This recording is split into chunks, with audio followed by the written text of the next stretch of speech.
April 27th, 2011, a single Wednesday afternoon. Tornado behind us. This storm heading towards Smithville reports within the last 10 minutes of tornado damage. This is significant. You need to be in your tornado A seat. single town of 942 people. 10 seconds of pure violence.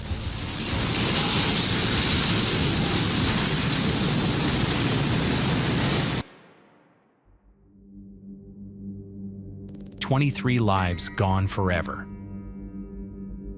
But to understand how Smithville became one of the deadliest tornado disasters in Mississippi history, we have to rewind the clock. That year is etched into memory as one of the deadliest, most active tornado seasons on record. Hundreds of lives lost, thousands forever marked. Meteorologists observed troubling signs, aggressive atmospheric fronts, and unusual instability.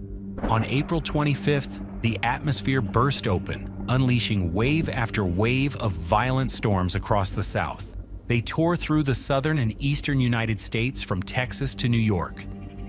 EF4, Tuscaloosa, Birmingham, Alabama.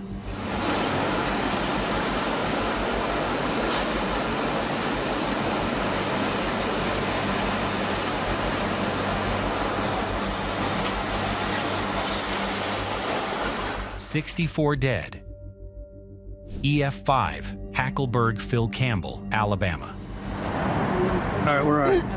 We're all right. Okay, we gotta go. 72 dead. EF5, Philadelphia, Mississippi.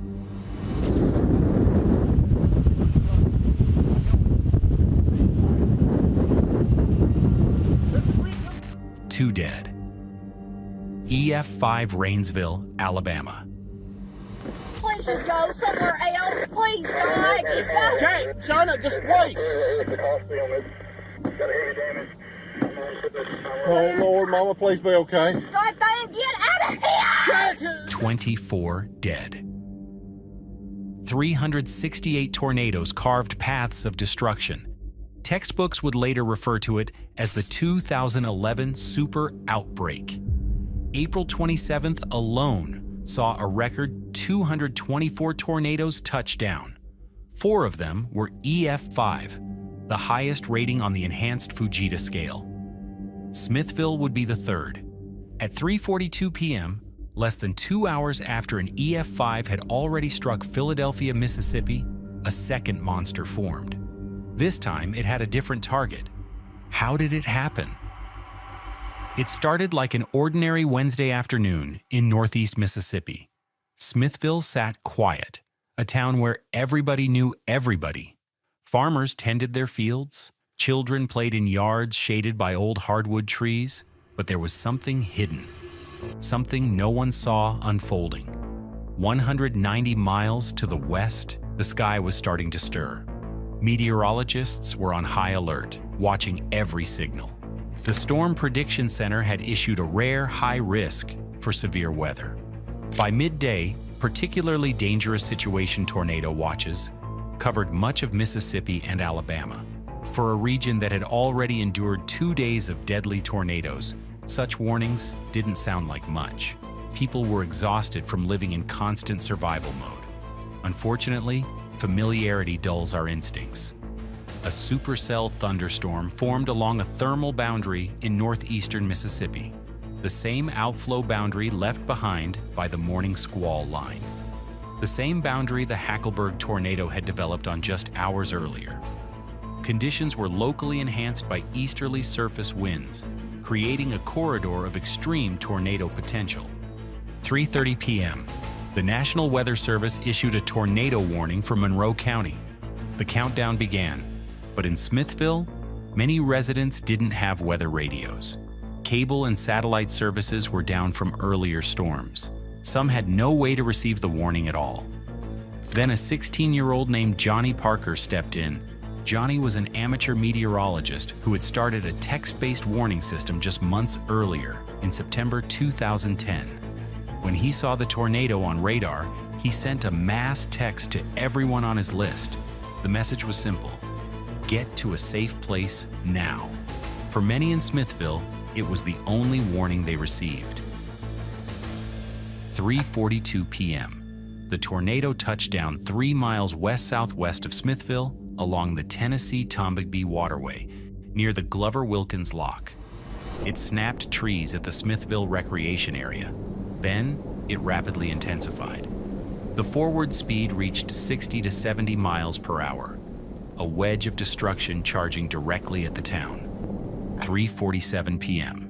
The tornado made landfall on Smithville's western side. The funnel was 3/4 of a mile wide, 1,320 yards of spinning fury. Winds reached 205 miles per hour, EF5, the highest rating possible.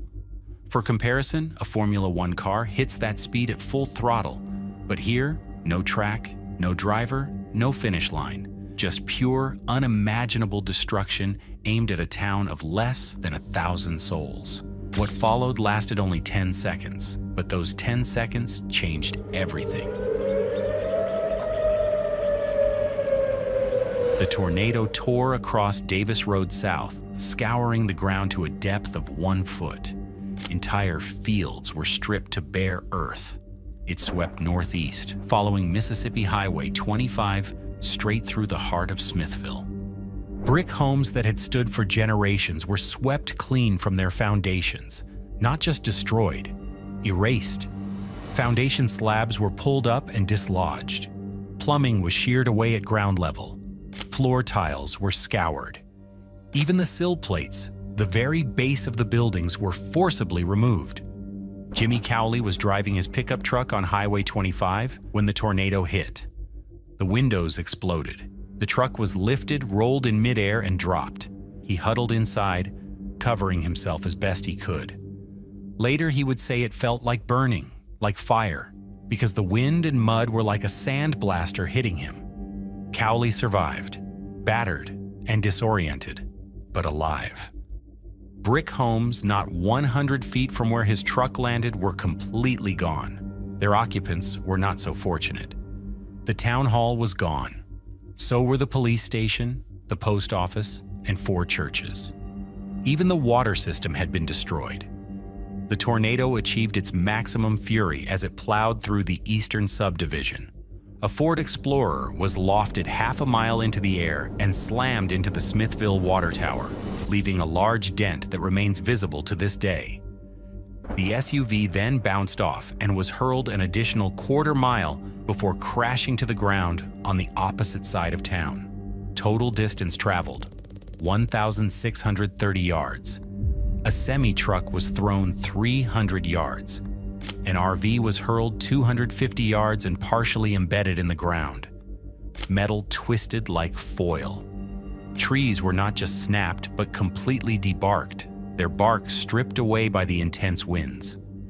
In a nearby cemetery, granite tombstones were blown over in the opposite direction of the tornado's passage, evidence of a possible secondary vortex within the main funnel.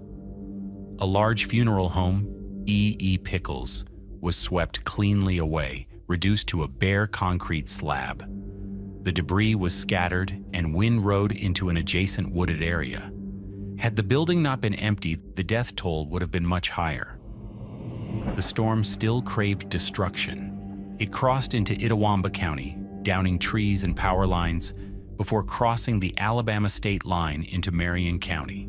Near Scottsville, Alabama, it struck again at high-end EF3 intensity. More homes destroyed, 7 more lives taken. 4:23 p.m. The tornado finally dissipated near Hodges, Alabama, 41 minutes after it first touched down. Its path stretched 37.3 miles, but its deadliest work had been done in just 10 seconds. When the roar finally faded, an eerie silence fell over Smithville. Natural gas spewed from broken meters. The ground was moist like sponge cake. The 1 square mile that comprised Smithville city limits looked like a war zone. Patty Parker had watched the tornado from Pecan Road. She'd missed it by seconds. She pulled over and sprinted toward her house in heels. All she could hear were her feet hitting the pavement and a panting she realized was her own. She ran past a man who'd crawled out of what was left of his pickup, dazed, but alive. There was a point when the disaster exited the town, but not completely, because under the rubble, people were trapped. The death toll was still unknown. It was far too early to exhale. Hands were needed. First responders, doctors, volunteers, everyone. Help poured in from neighboring towns, from Amory, from Tupelo. Governor Haley Barbour visited days later, surveying the devastation. The devastation here, the utter obliteration that has happened to this town is moving, eye-opening, and also makes us all committed to doing everything we can to be sure that this community comes back quickly. The tornado had outlined Smithville on the map like a scar. 117 structures destroyed, 50 more damaged, more than 150 homes gone. Nearly every business wiped out, 137 people injured. Total damages, millions of dollars for a town that had never seen anything like this. But no number can account for the price of a life. 23 chairs sat empty at family tables, 16 in Smithville, 7 more in Alabama. This was the first EF5 tornado in Mississippi since the Candlestick Park tornado of March 3, 1966, 45 years earlier. And with the Philadelphia EF5 striking less than 2 hours before, April 27, 2011 became the first day in recorded history that 2 EF5 tornadoes struck Mississippi on the same day. It took everything Smithville had, but fate did not break this town. It stood back up. In the years that followed, homes were rebuilt. A new town hall rose from the rubble. The Smithville High School gymnasium was rebuilt as a large dome, designed to serve as a storm shelter for the entire community. Here in Smithville, the people we spoke to take the weather seriously. This new gym behind me here has a concrete ceiling, and the principal here at Smithville School said it's where hundreds of people come to shelter during a storm. The water tower, with its dent from the hurled SUV, still stands. A quiet reminder, a symbol of survival.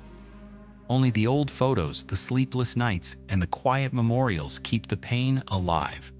But so does the memory of quiet heroism. Carla Jones was 37 years old. She was babysitting her niece Emily Pearson, her nephew Josh, and her own son Austin when the tornado struck. When she realized the storm was coming, she did the only thing she could. She got on top of the children. The tornado took them all into its grip. All 3 children were critically injured, but they survived. Carla did not survive. She died, protecting them. In May 2025, 14 years after the tornado, Emily Pearson walked across the stage at her high school graduation. I mean, she's always there. She's watching. She's there. She sees us. I definitely say thank you to her for taking her own life to help us as kids. She said that walking across the stage meant that God was never done with her journey. And even though she faced so many challenges growing up with the trauma from the tornado, she could accomplish so many more things than just being known as a person with a certain type of trauma. She thinks about her aunt every day. She is who she is because of Carla's sacrifice.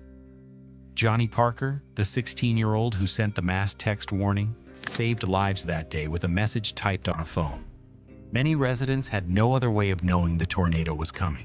His warning system continued to operate for years, remaining crucial even during the 2023 tornadoes. In April 2024, 13 years after the storm, Smithville honored him in a way that would last forever. A street was named after Johnny Parker.